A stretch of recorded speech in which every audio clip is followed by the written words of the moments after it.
Contribuição preciosa das moléstias e deficiências transitórias. Então, Emmanuel está dizendo o seguinte, que as moléstias, as doenças e as deficiências são remédios do Espírito para um expurgo daquilo que ainda há em desarmonia, adquirido nesta ou em outras encarnações, como o professor Allan Kardec estuda maravilhosamente bem no capítulo 5 do Evangelho segundo o Espiritismo, Bem-aventurados os aflitos. Sugiro que leiam. Então essa é a definição de saúde, perfeita harmonia da alma. E agora nós vamos tentar compreender melhor este processo. E vamos usar aqui um estudo de caso bem famoso, né? Talvez o estudo de caso mais conhecido da literatura espírita. É o caso André Luiz, não é? Descrito no livro Nosso Lar. E aqui, como eu não quero ficar até meia-noite, né? Vamos ficar só até 11h30, brincadeira, né? Nós vamos dar só um pequeno trecho do capítulo 4. Ou seja, um pequeno trecho de um capítulo maravilhoso. E André Luiz aqui vai explicar, contando a sua história, a causa e o mecanismo do adoecimento nele, que servirá de exemplo para nós. Então esse é o momento em que ele conversa com o médico Henrique de Luna, que vai diagnosticá-lo quando ele chega em Nosso Lar e vai para o hospital. Então nós vamos estudar brevemente esse diálogo. Fiquemos com André Luiz. Trajado de branco, diz André Luiz, traços fisionômicos irradiando enorme simpatia. Henrique, que é o médico, auscultou-me demoradamente. Sorriu e explicou. É de lamentar que tenha vindo pelo suicídio. Então André Luiz responde. Suicídio? Creio que haja engano. Asseverei melindrado. Meu regresso do mundo não teve essa causa. Lutei mais de 40 dias na casa de saúde, tentando vencer a morte. Sofri 2 operações graves devido à oclusão intestinal. Então André Luiz está dizendo o seguinte, suicídio não. Eu desencarnei por oclusão intestinal. A causa mortis, lá no meu obituário, é oclusão intestinal. E ele se sente... Aí o médico, demonstrando a mesma serenidade superior. Mas a oclusão, o amigo não tenha ponderado bastante. E aí ele vai explicar a causa da oclusão intestinal, que para André Luiz tinha sido a causa da morte. Como nós já percebemos, não foi. Foi o efeito e não a causa. E então, vamos acompanhar o raciocínio do médico espiritual, para nós entendermos a fonte das doenças. E como nós já percebemos, é a desarmonia para com a lei divina. Mas de que maneira? Como? Vamos deixar de ser tão filosófico e subjetivo e vamos ser mais objetivos. Aí uma obra, olha, eu recomendo, leiam. Marlene Nobre chamava do Pequeno Grande Livro, Pensamento e Vida. Essa obra é maravilhosa. Para vocês terem ideia, o Emmanuel que explica no prefácio. É um curso oral que existe no mundo espiritual para aqueles que vão reencarnar. Já pararam para pensar na grandeza que é essa obra? É curso para reencarnar. A gente pode fazer prova com consulta aqui, olha só. Já reencarnamos e podemos retornar naquele curso lá de Nosso Lar. É um curso de Nosso Lar. Os espíritos que vão reencarnar dessa colônia espiritual fazem esse curso. E aí eles ditam esse curso, que é oral, e nós temos a oportunidade. E não precisa nem responder, mas quantos aqui já leram essa obra? Imagine estudar. E ela trata de questões pontuais para a nossa evolução, para o nosso desenvolvimento. Um dos capítulos trata da enfermidade, o capítulo 28. E lá Emmanuel fala algo que assim é excepcional. Sabe por que eu gosto muito das colocações do Emmanuel e do André Luiz? Eles não ficam em cima do mundo. É isso, ponto. Não tem que ficar fazendo exercícios mirabolantes. Podemos garantir, diz Emmanuel, as doenças. Então Emmanuel está garantindo que a nossa vida mental, que a nossa mente influencia muito sério. Para a gente entender quão sério é isso, nós temos que entender o que é mente. Quem me ajuda? O que é mente? Podem falar, eu sei o que é, mas não consigo dizer, né? Não tem aquela fala assim, se me perguntarem o que é Deus, eu não sei, mas se não me perguntarem, eu sei. É algo que eu sei o que é, mas decodificar em palavras não é tão simples. Mas, por favor, me ajudem, enquanto eu tomo um pouquinho de água, o calor aqui, essas bandas, né? Essas bandas de Guarapari, é bem quente, né? Pra gente, vocês até me perdoem a bermuda, o traje quase informal. Nós estamos em casa e o calor, para quem é mineiro, esse calor aqui é bravo. E hoje não está tanto. E hoje tá bom, olha que maravilha. Hoje está fresquinho. O que é mente? Quem me ajuda? Vamos chutar, gente, sem medo de ser feliz. E aí? A gente fala tanto sobre a mente, né? Nós espíritas usamos muito o termo mente. Muito. Nem me chute.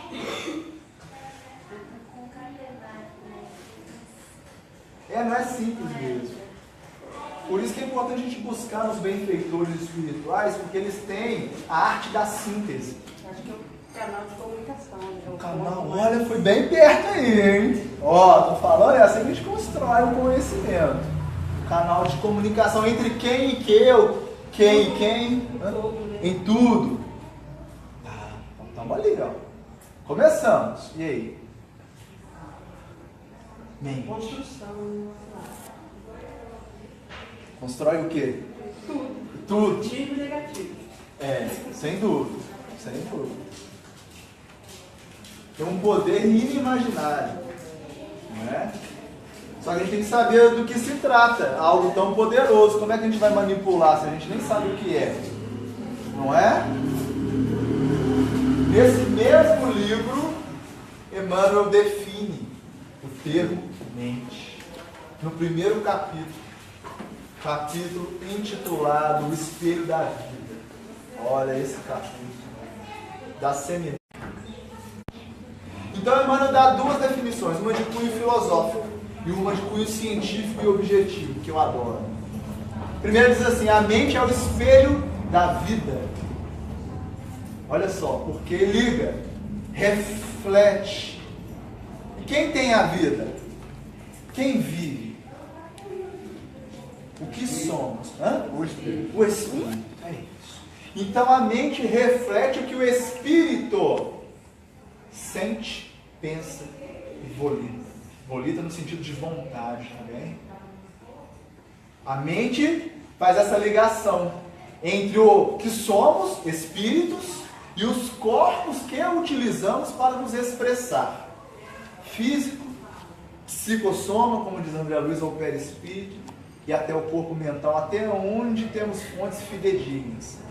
Vídeo André Luiz, Evolução em 2 Mundos, falamos agora sobre essa obra, né? Alguém falou que é difícil estudar, cadê a música? Tá lá dentro. Ah, tá lá dentro, tá vendo? Depois vocês falam para ela estudar, porque vale a pena.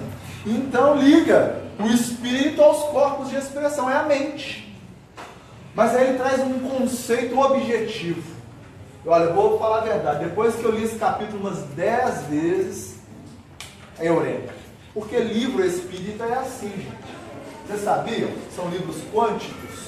Cada vez que você abre ele está diferente. Você aprende uma coisa que você não tinha aprendido antes. Aí você pensa, não é possível que eu não vi isso. É porque na verdade nós estamos diferentes. E conseguimos imergir, aprofundar e tirar o espírito da letra. Cada vez que relemos algo. Da importância de reestudar. Então quando eu li depois da 10ª vez, não sei, esse livro, Pensamento e Vida, eu encontrei uma definição de mente que mudou muita coisa para mim. Emmanuel diz assim, a mente é o campo desperto da consciência. Nossa, isso é profundo. Para mim foi o meu eureka. Poético, né? Olha só, vou repetir. A mente é o campo desperto da consciência.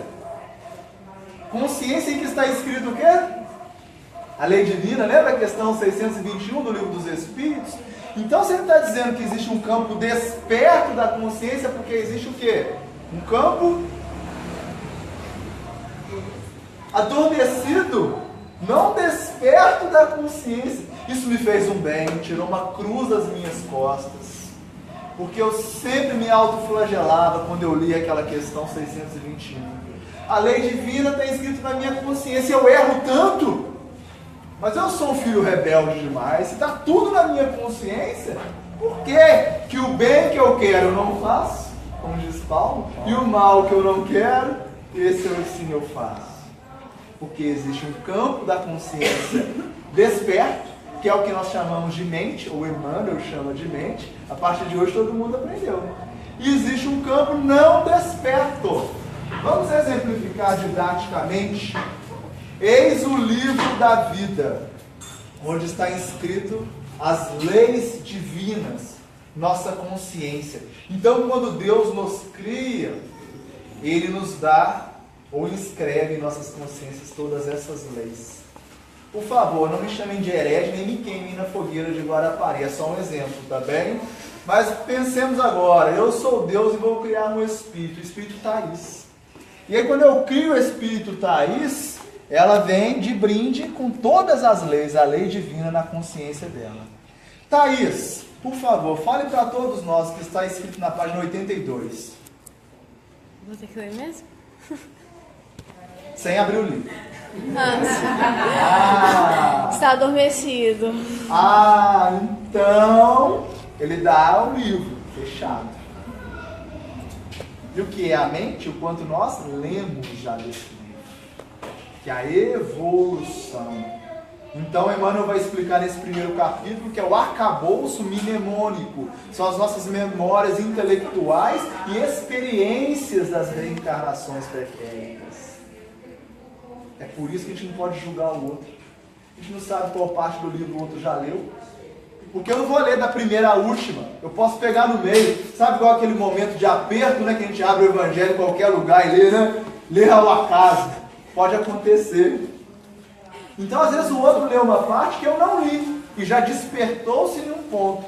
E eu já posso ter lido uma parte que ele não leu. Então, essa questão de julgar, vamos lembrar Jesus... Não julgais para não seres julgados. Porque cada um de nós já tem um campo da consciência desperta. Temos mentes em hipertrofia diferente.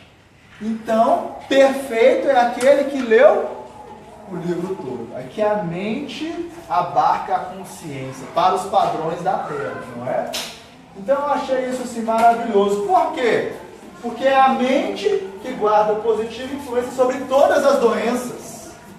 Olha só. Aí existem atenuantes e agravantes.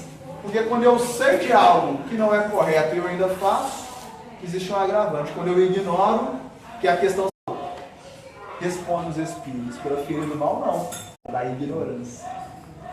Então, a ignorância é um atenuante.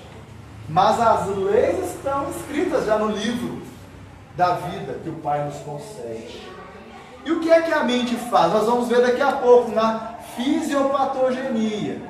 O que é importante agora nós entendemos que a causa das doenças, segundo Emmanuel, está na nossa vida mental, na mente, que reflete, liga nós, espíritos, aos nossos corpos, que utilizamos momentaneamente, através do que decidimos pela vontade, nossos sentimentos e pensamentos, que podem ou não expressar-se por fala e ação.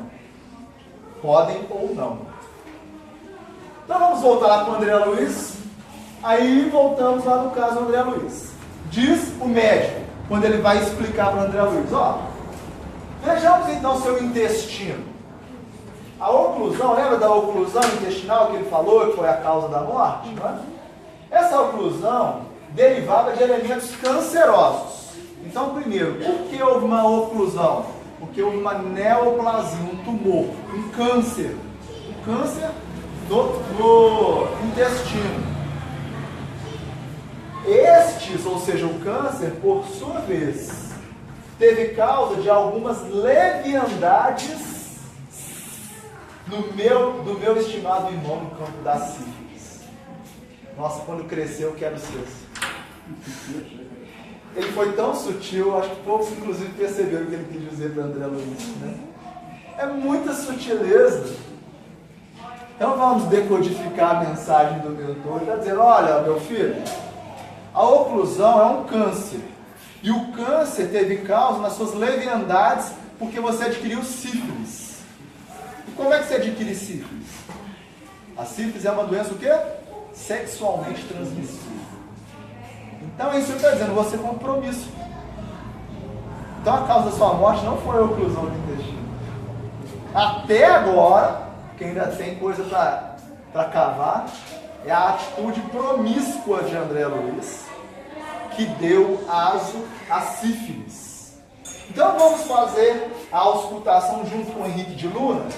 Olha, André Luiz adoeceu aqui. A luzinha acho que não vai funcionar, eu vou apontar.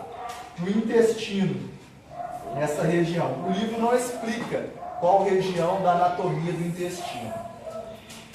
E o que ele teve? Uma neoplasia. Isso aqui é uma fotografia de dentro do intestino, tá bem? Uma colonoscopia.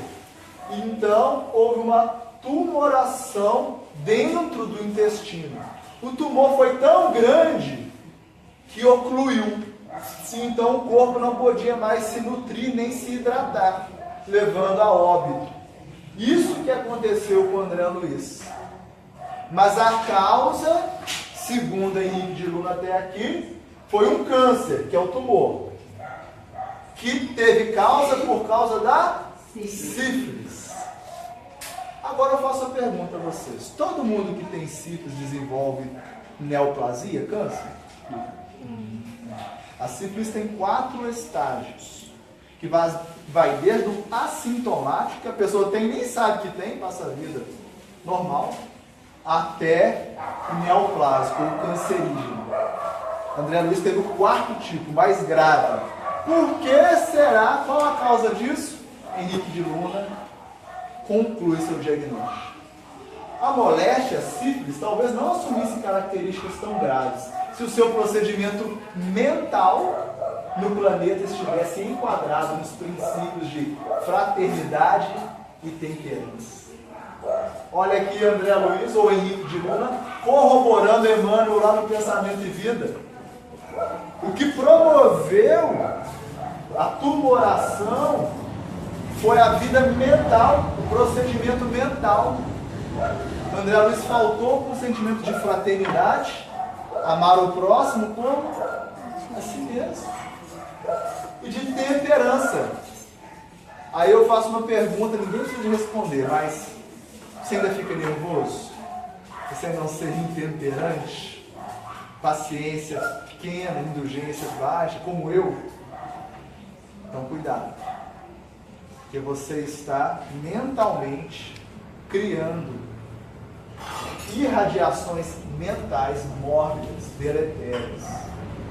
Estamos em desarmonia com a lei, porque quando chegaram para Jesus e perguntou, mestre, onde a lei? Qual o maior mandamento, não é? O que Jesus responde? Amarás a Deus E ao próximo. e ao próximo. Ele resume. E no final ele deixa um novo mandamento, não é? Eis que vos deixo um novo mandamento aos apóstolos. Amai-vos como eu vos amei. Então passa a ser a referência ao amor de Jesus, já não o nosso amor. Olha só. Que às vezes eu falo assim, mas eu não ligo de fazer isso comigo, então eu vou fazer com o outro. Agora, e Jesus fez isso? Então muda. Por isso que ele deixa um novo mandamento. Amem como eu vos amei. E André Luiz aqui estava em desarmonia. Então ele pode, olha como é sério isso, porque às vezes nós vamos criticar a atitude promíscua de André Luiz. E Henrique de Luna está dizendo, olha, mesmo com essas atitudes, você não necessariamente poderia desencarnar por isso. Isso não levaria ao câncer. O que levou ao câncer não foi a promiscuidade, foi seu procedimento mental. Então esse negócio de mente é sério, muito sério. e interfere objetivamente na nossa qualidade de vida, na nossa felicidade ou na nossa tristeza, na nossa saúde ou na nossa doença. Parece casamento, né? Mas é isso. Interfere nos dois extremos. Quem é que gosta de sofrer? Levanta a mão. Só eu? Não, né? Ninguém gosta. E é aí que nós temos que ser inteligentes em termos um procedimento mental em acordo com a lei divina. Não é mais uma questão de crença, meus irmãos. É uma questão de inteligência. O Espiritismo desperta o ser inteligente em nós para termos procedimentos mentais fraternos, caridosos. Não é para pagar de bonzinho para os outros, não, porque eu quero ser feliz. Eu não vou me inundar de veneno mental. Quando eu tenho raiva de alguém, eu sou o primeiro a me enlamear com a raiva que eu sinto do outro. Quantos espíritos temos atendidos nas reuniões mediúnicas que passam séculos perseguindo o outro que não está nem aí para ele mais? Aí eu falo para ele, meu irmão, isso que te ama, cadê? Seu pai, sua mãe, sua esposa? Não sei. É claro, você não está procurando ele, você está procurando quem te traiu, quem te matou, ao invés de procurar quem te amou. Por que a gente tem essa tendência de colocar a nossa mente focada em quem nos fez mal, ao invés de focar em quem nos faz bem? Gosta de sofrer. Não é? Vamos pensar, vamos ser inteligentes. Porque quando eu irradio os sentimentos negativos, e nós vamos ver aqui, eu estou me prejudicando. Então aqui nós estudamos a causa, a etiopatogenia, de onde vem. Só que para não ficar filosófico, nós vamos estudar agora o mecanismo, como a mente produz doença ou saúde, que é a fisiopatogenia ou fisiopatogênese. Que engrenagens são essas? E olha, o Espiritismo explica. Aí é diferente de só falar, olha, você tem que ser bonzinho, você tem que amar o próximo. Quem não sabe disso, gente? Sabe o que eu penso, honestamente? Que nós precisamos de material mais cognoscível, mais objetivo. Não que o Evangelho esteja ultrapassado, muito pelo contrário, nós não compreendemos ele ainda. E por isso somos trabalhadores da última hora. Estamos aqui há milênios. Fizemos do Evangelho de Jesus motivo de levantar bandeiras, espadas, sanguinolentas. E agora o Espiritismo vem nos explicar. Alexandre Missionários da Luz, que é outra obra maravilhosa, que ele está falando da pineal, né, para quem gosta de estudar a mediunidade, é o capítulo. Fala sobre a epífise. Olha o que o Alexandre fala. O homem que faz o bem, que pratica verdadeiramente o bem, vive no seio de vibrações construtivas. Não é fazer teoria de esperança, é princípio científico. Então nós vamos estudar os princípios científicos dessa ciência, que é a doutrina espírita, que explica por que fazer o bem me dá condições de viver em vibrações construtivas e não destrutivas. Vamos começar com o mestre, óbvio, sempre. Allan Kardec, lá na Gênesis, em 1868, já escreveu: o perispírito representa importantíssimo papel no organismo e em uma multidão de afecções, de doenças, que se ligam à fisiologia, doença física, e psicologia, doenças mentais.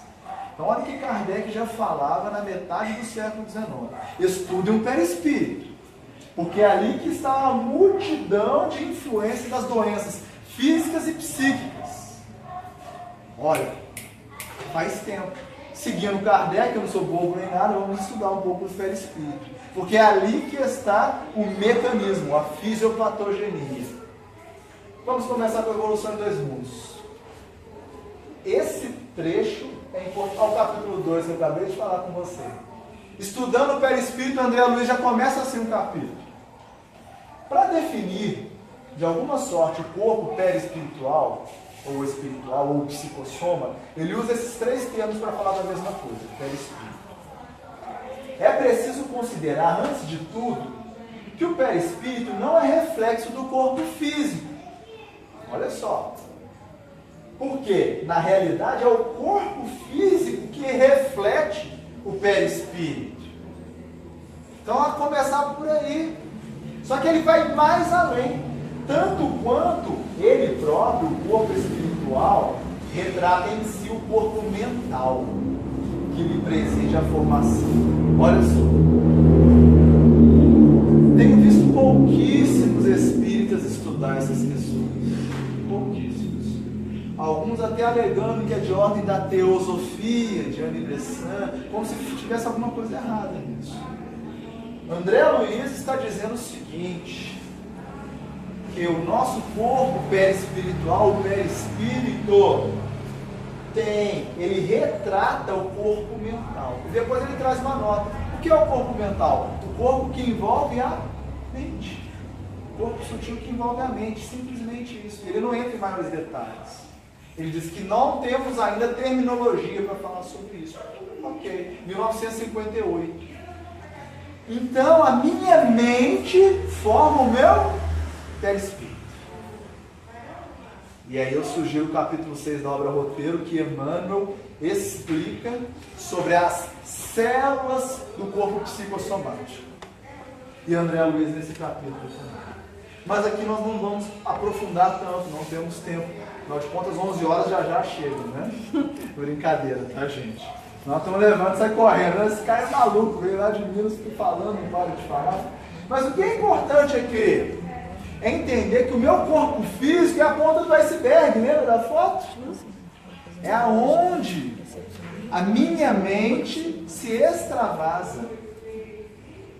E a minha mente é a parcela, o campo desperto da consciência. Que faz o quê? Para a gente entender, para desenhar, fica um pouco mais simples. Somos espírito, não é isso? Nós já entendemos aqui? Esse é o corpo mental. Gente, isso é só uma figura, não se prendam a isso, por favor, didaticamente. Que é o espelho da vida, que liga, não é?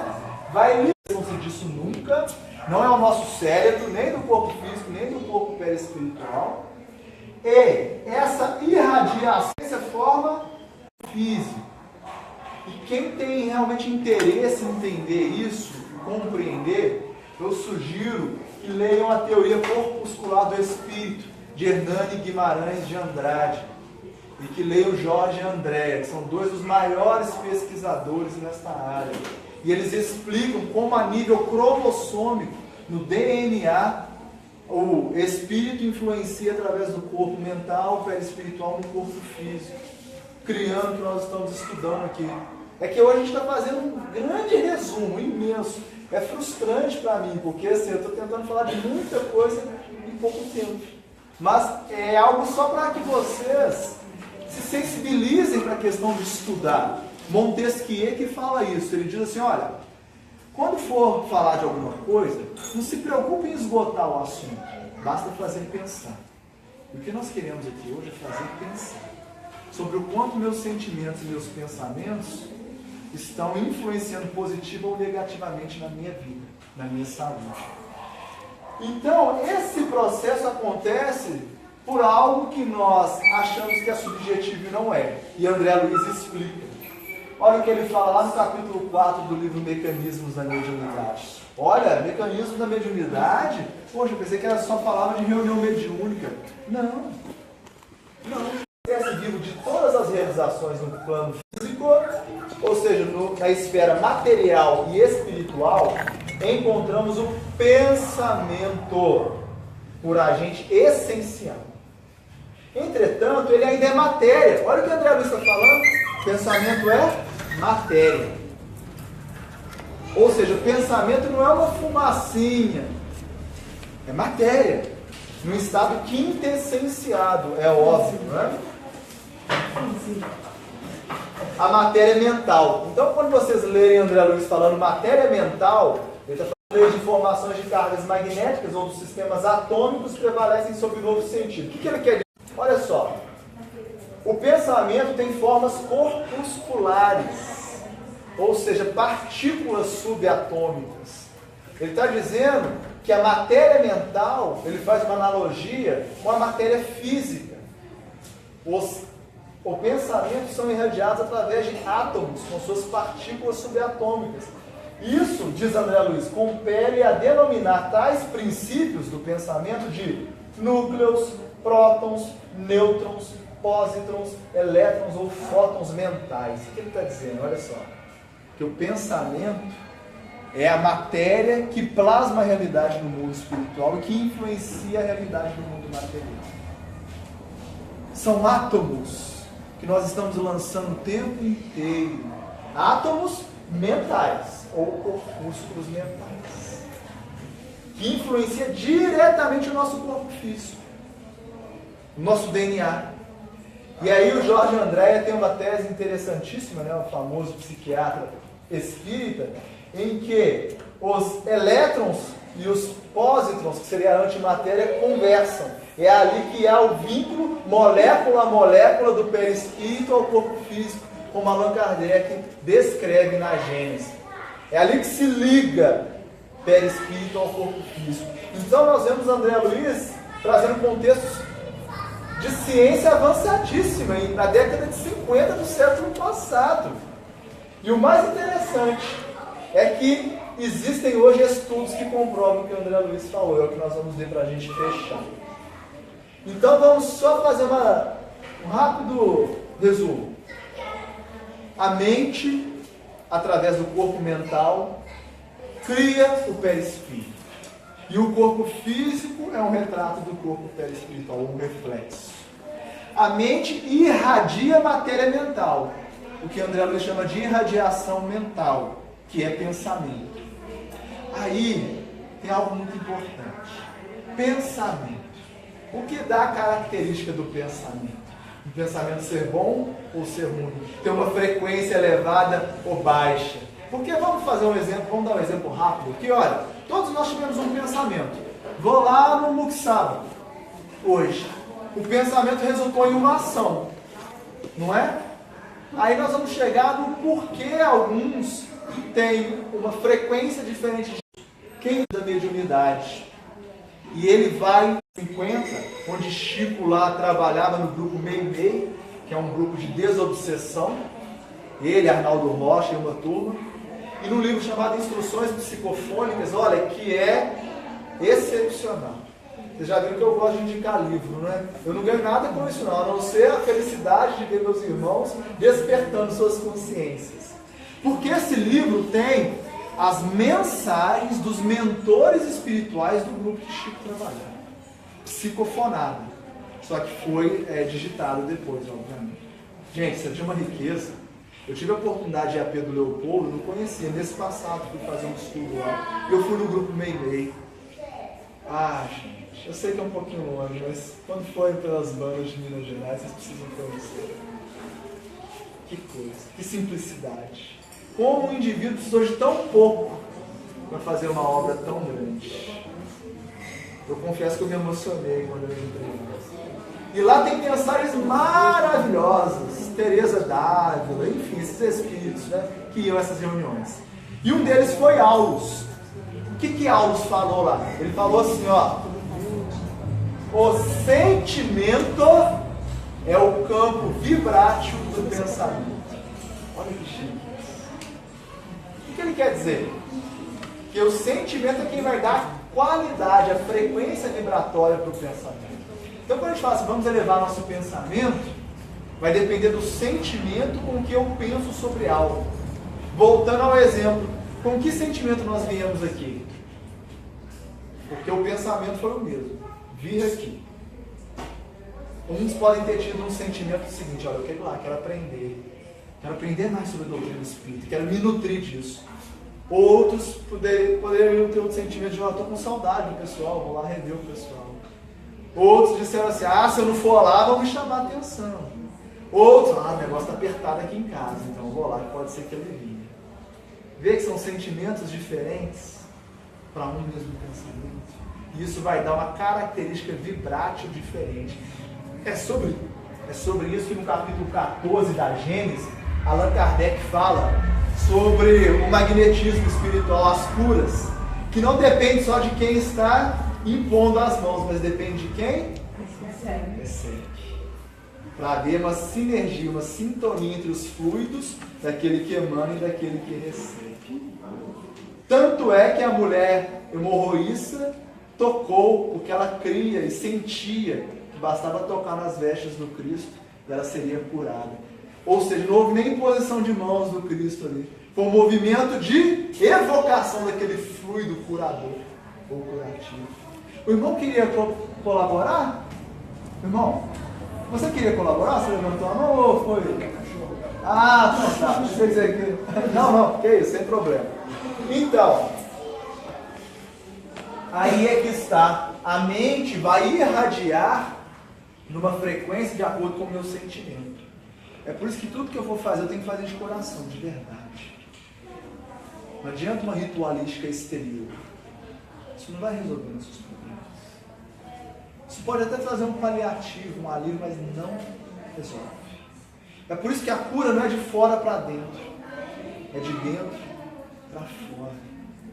Que depende do que eu irradio para que eu possa receber. Tua fé te curou, disse Jesus. Ele não dizia eu te curei. Tua fé te curou. Então nós temos que refletir mais sobre isso. Mas apesar de que eu não vim aqui falar sobre cura, sobre terapêutico, eu vim falar sobre como evitar, como não precisar de recursos terapêuticos, porque a verdade é essa. O Espiritismo nos dá ferramentas para nós não precisarmos. Mas por enquanto precisamos, porque somos todos ainda doentes da alma.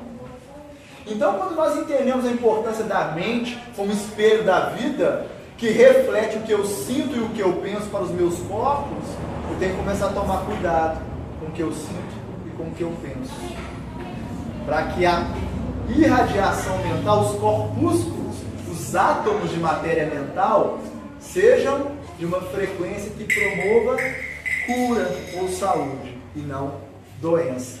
Como nós vamos ver aqui. Nós vamos comparar um estudo de André Luiz de 1958, no livro Evolução em Dois Mundos, com um estudo de 2008 da Unicamp sobre anatomia patológica. Nós vamos ver que o que André Luiz falava, hoje a ciência começa a perceber sobre a importância do pensamento nos nossos corpos físicos. Já abrindo parênteses, hoje já existe, né, a psiconeuroendocrinoimunologia, né, que Joana de Anjos trabalha, né? Ela fala sobre isso. Que é o que? A relação que a medicina estuda entre o sistema imunológico, que é o que me impede de adoecer, e a minha psique. Então hoje isso já é uma matéria de medicina normal. Relembrando Hipócrates já, há tanto tempo a medicina começa a voltar para a sua essência. E olha o que André Luiz fala e o que a medicina falou e o que a medicina fala hoje, comprovando que nós estamos conversando sobre a causa e mecanismo da doença. Aqui ele está estudando o neurônio, no capítulo 9. E aí André Luiz diz assim: acha-se no neurônio, na célula neuronal, um pigmento ocre. Para os homens ficam tranquilos, daqui a pouco eu explico o que é. As mulheres eu acho que já entenderam, né? Esse negócio de cor não são tão bons assim, daqui a pouco a gente vai entender. É uma cor, para começar, né? Ocre é uma cor. Daqui a pouco nós vamos verificar qual é. Esse pigmento ocre que está na célula neuronal guarda estreitamente relação com o perispírito. Ele está dizendo que no citoplasma neuronal tem uma substância, um pigmento ocre, em que guarda relação, uma ligação com o corpo perispiritual, de função muito importante na vida do pensamento ou matéria mental. Teoricamente, onde a matéria mental vai se acumular nos nossos neurônios. Lembrando que o próprio André Luiz fala que é o centro coronário, que fica no diencéfalo do cérebro, e vai se vincular ao centro de força cerebral, que leva essa irradiação para todo o córtex, que capta as irradiações do espírito. O pigmento ocre, que a ciência humana observa sem maiores definições, é conhecido no mundo espiritual como um fator de fixação.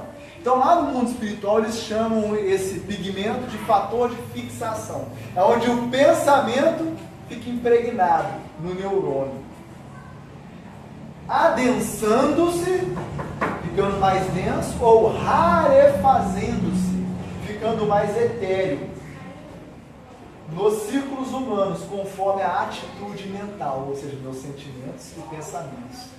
Sentimentos em desarmonia com a lei divina, mais denso, menor frequência. sentimento em harmonia com a lei divina, maior frequência, mais rarefeito, mais etéreo. Do espírito na cota de tempo em que ele está.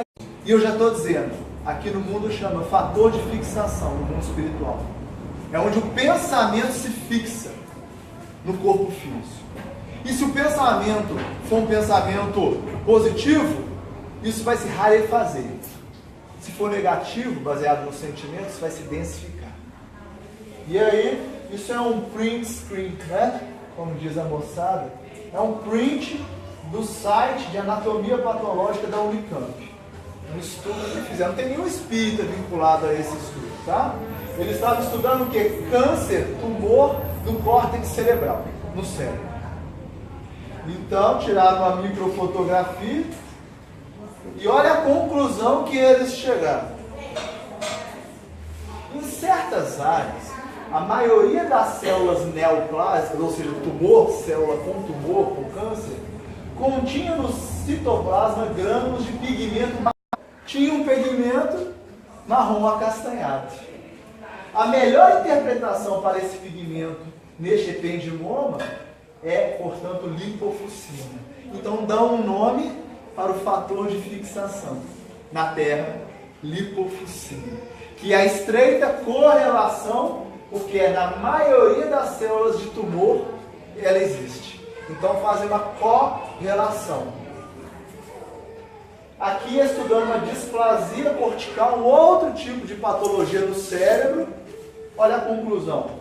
O material granuloso acumulado no citoplasma dos neurônios, exatamente o que André Luiz fala, porém 60 anos antes, displásico, ou seja, doente, é fortemente PAS positivo, que é um tipo de teste que dá positivo, devendo tratar-se de lipofuscina, um pigmento de desgaste que se acumula com o tempo no citoplasma de células que não se dividem, como o neurônio e miocardiócitos. Pigmento de desgaste, que vai se densificando, promovendo o quê? Adoecimento, tumoração das células. Com uns acontecem, com outros não, porque vai depender do tipo de pensamento, que vai depender do sentimento, que vai depender da minha irradiação mental. Isso só acontece em dois tipos de células, os neurônios e os miocardiócitos. E aí eu concluo com Emmanuel, Pensamento e Vida de novo, capítulo 4. Porque os neurônios nós sabemos quais são as células, né, do córtex. E os miocardiócitos são as células do coração. Que coincidência. Coração e cérebro. São as células que o fator de fixação existe. E Emmanuel vai dizer no capítulo 4. 2 asas levarão o homem a Deus. Uma chamada sabedoria, inteligência. A outra chamada amor.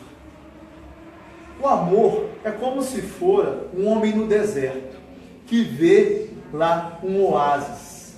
Ele se nutre, porque ele está com sede, mas depois não sabe para onde ir. Então morre logo à frente, desidratado. A sabedoria é como se fosse uma placa nesse mesmo deserto, que mostra para o homem, vá por aqui, mas sem a água do amor, ele também vai morrer. Portanto, precisamos da água, mas do direcionamento, da sabedoria e do amor, para que nossas células neuronais e os miocardiócitos não adoeçam e possamos nós nos transformarmos em médicos de nós mesmos. Porque, em suma, para nós concluirmos, a cura jamais chegará sem o reajustamento íntimo necessário. Somos nós quem promovemos doença em nossos corpos. E somos nós quem promovemos cura em nossos corpos. Com o auxílio, com a colaboração do outro. Mas sem a nossa real integração, isso não vai acontecer. Eu agradeço a oportunidade de poder expor brevemente. Espero ter instruído mais que confundido. Mas nós estamos aqui para tomar um caldo e bater um papo. Fiquem à vontade, né? A gente pode conversar muito sobre isso. No mais, só queria agradecer desde já a acolhida da família, da casa espírita, e poderia ser ali, ó, no meio da rua, sentado no meio-fio. Porque de fato são as pessoas que são o centro espírita. E não a a instituição em si, ela obviamente ajuda. E eu fico muito feliz de poder colaborar com um pouquinho que eu tenho, nesse momento tão importante, que é o momento de erguer uma instituição espiritista na Terra. Sem dúvida, mais um facho de luz que se faz na Terra que precisa tanto. Agradecemos infinitamente a acolhida de todos vocês e a oportunidade de servir, porque também vamos nos curando com a praxis terapia, que é a terapia do trabalho. Por isso que eu sou aquele que é mais grato em poder trabalhar e ajudar. Porque quando nós trabalhamos, modificamos as nossas irradiações mentais. Nosso sentimento e pensamento, quando ele vai em direção ao outro, eu esqueço de mim mesmo, vai promover um restabelecimento dos meus corpos sutis e, se possível, e se a misericórdia divina permitir, do nosso corpo físico. Mas se não permitir, não importa o corpo que vamos desencarnar. Pense no corpo que vocês vão reencarnar. Comecem a plasmar um corpo saudável desde já. É possível, é isso que o Espiritismo nos ensina. Uma boa noite para todos e que a paz do Cristo seja com todos vocês.